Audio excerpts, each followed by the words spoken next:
As the first to expose Gulen more than a decade ago, the Gulen movement has continued to grow and is more powerful and influential than ever.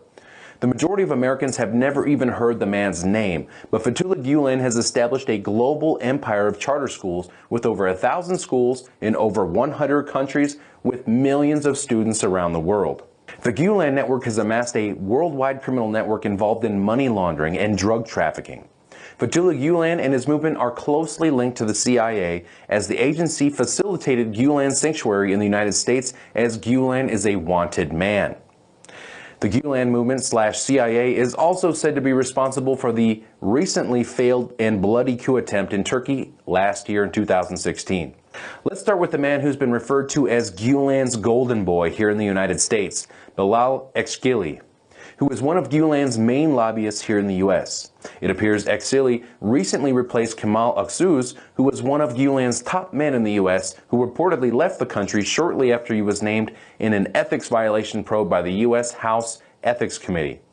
The investigation was ultimately dropped, stating the 10 members of Congress who are being investigated were misled about an all-expenses-paid, lavish trip they took that was paid for by an Azerbaijan state oil company.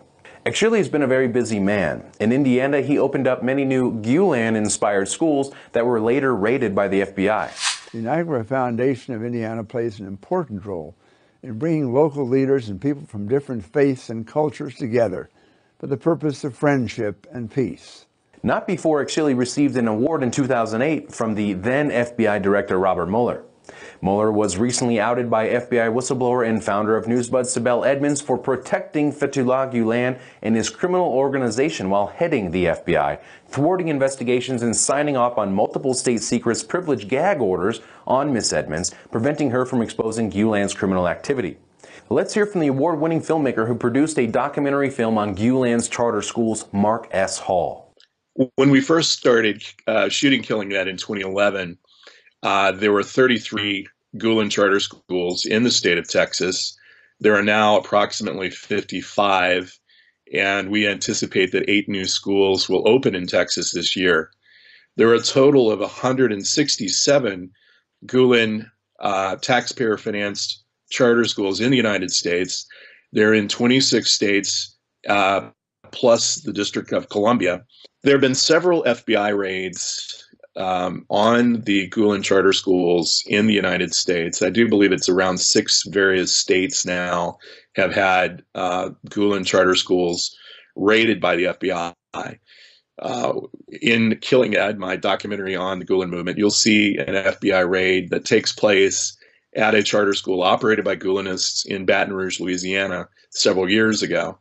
And the FBI has done several other raids like this around the country.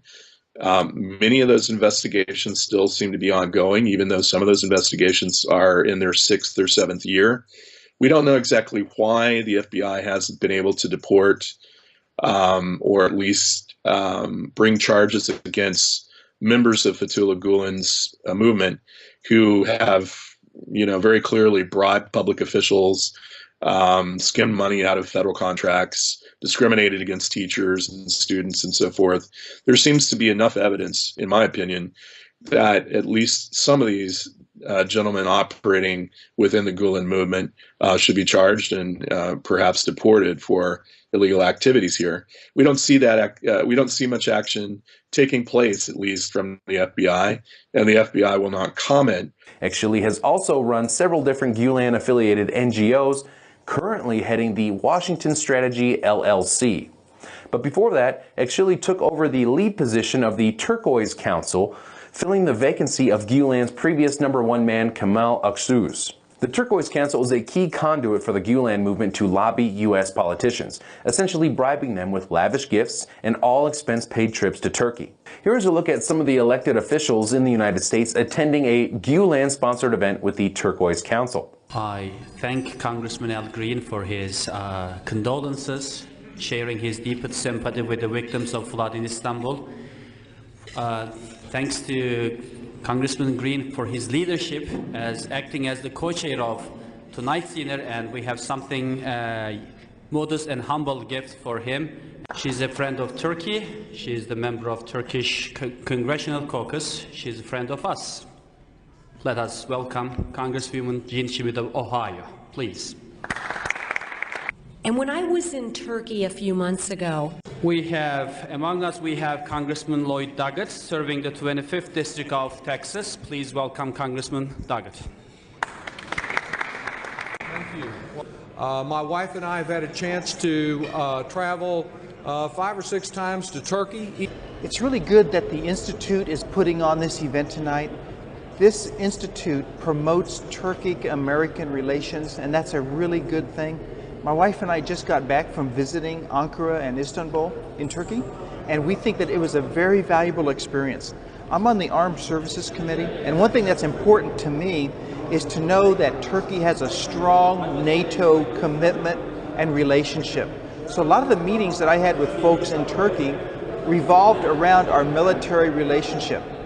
And so I want to commend the Institute for this reception tonight, and especially the Turquoise Council. I'm deeply honored to be invited to participate in this event to the extent that I notice my colleague Congressman Poe is here, and there may be a couple others of us who serve on the House Foreign Affairs Committee.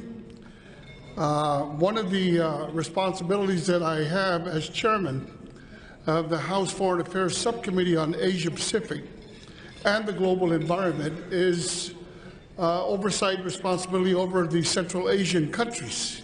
Encourage people from the United States to go over to Turkey, Eurasia, areas around there, as I did a year and a half or so ago, and thoroughly enjoyed it. Yeah, I'm Congressman Ralph Hall. I'm Congressman of the 4th Congressional District of Texas. Actually, I'm the senior member. I'm the Dean of the United States House of Representatives, in that I'm the oldest. I'm not the prettiest or the smartest, but these ladies are the prettiest and the smartest. They run my office for me. And I just want to say to the president of the Turquoise organization that I thank him for having me here tonight. I thank them for being here. I think it's highly proper that they be here at this particular time of the year, because decisions are being made at the top by the president. I also want to say that Turkey is a great place to visit. I hope all of my colleagues who haven't had a chance to go there, I see Judge Carter back there and Pete Olson. I hope you guys, if you haven't been to Turkey, get a chance to go. It's a great place to visit. They have a tremendous heritage, and they treat you like you're a real king when you go up there if you're a member of Congress, and I presume they treat everybody like that. So let me just say thank you very much for inviting me tonight. I hope you have a great dinner. I know you will, and anything I can do to work with your organization, all you have to do is give us a call. Thank you very, very much. Really appreciate it. Thank you so much, Congressman. Experience on our trip to Turkey last month. My colleagues from the House sitting at that table over there and I were honored to be guests of our host tonight, and I think we all really enjoyed our time. Turkey is a very beautiful land. The folks from Turkey have come by my office. My excuse me, my director of legislation just got back from Turkey. Well, my name is Tyree Irving. I'm from Jackson, Mississippi. This is my second time attending this event here in Jackson. Last year was the first time that I attended. Of course, tonight is the second time. Most times I found it very enjoyable, enlightening. I'm impressed. I went to Turkey in 2006, and I serve on the IID Advisory Board in Jackson. We need more friendship dinners. Now, that was only a handful of the government officials that were there and that have attended Gulen movements. There's literally hours of video that you can pour through. It's pretty unbelievable.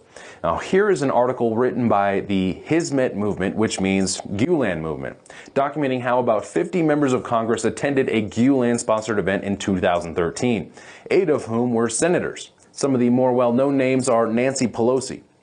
There is the U.S. Assistant Secretary of State for South and Central Asian Affairs, Robert Blake, California Congressman Dana Rohrabacher, Connecticut Senator Chris Murphy, Mississippi Senator Roger Wicker, and many more. The Gulen influence over officials within the United States government, as well as the most powerful institutions in the world, cannot be